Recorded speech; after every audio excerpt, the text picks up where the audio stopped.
the Crucifixion of Yahawashi stands as the most pivotal and heart-wrenching moment in Christian history. It began in the quiet of the Garden of Gethsemane, where Yahawashi prayed in anguish, knowing the immense suffering that awaited him. As the moonlight pierced through the trees, he was betrayed by one of his closest disciples, Judas Iscariot, who arrived with soldiers to arrest him. Yahawashi was bound and taken to the high priests, where he faced an illegal trial full of false accusations and lies. The religious leaders sought to condemn him for blasphemy, for he had declared himself to be the Son of God. Dragged from one courtroom to another, Yahawashi was eventually brought before Pontius Pilate, the Roman governor. Pilate, after questioning him, found no fault in him but faced the deafening shouts of the crowd. They demanded blood, his blood.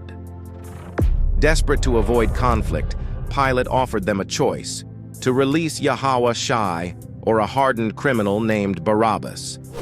In a moment of chilling injustice, the crowd chose Barabbas.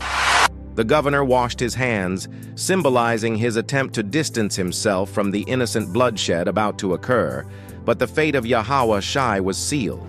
Yahawashi was scourged mercilessly, his back torn open by the brutal lashes. A crown of twisted thorns was forced onto his head, blood streaming down his face, as soldiers mocked him, calling him King of the Jews. He was then made to carry the weight of his own cross through the crowded streets of Jerusalem, stumbling and falling under its crushing burden. The people, once welcoming him as a king, now looked on in cold indifference, as the road to Golgotha stretched ahead like a path of agony.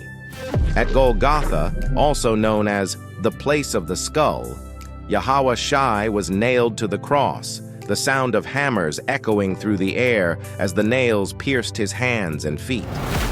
The cross was raised, and there he hung between two criminals, innocent, yet treated as the worst of men.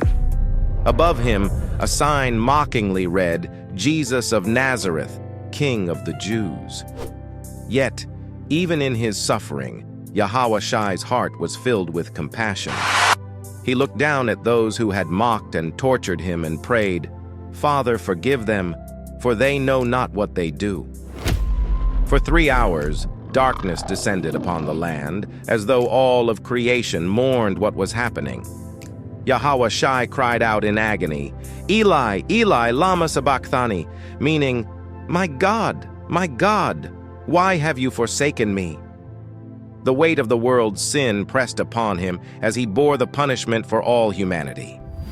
After enduring unimaginable torment, Yahawashi, with a final breath, proclaimed, "It is finished." His mission of salvation was complete, and he surrendered his spirit. At that moment, the earth shook violently. Rocks split, tombs broke open, and the great veil in the temple, separating the people from the presence of God, was torn from top to bottom. The world knew something extraordinary had occurred. Even the Roman centurion standing at the foot of the cross declared, "Truly, this was the Son of God." Yahawashi's body was carefully taken down and placed in a tomb, sealed by a massive stone. But this was not the end of his story. For 3 days later, the impossible happened. Yahawashi rose from the dead. The stone was rolled away, and he emerged victorious over death, offering eternal life and redemption to all who would believe in him. The crucifixion and resurrection of Yahawashi are not just stories of sorrow and triumph. They are the ultimate expression of love and sacrifice, the foundation of salvation for believers across the world. His death was not defeat, but a victory that echoes through eternity.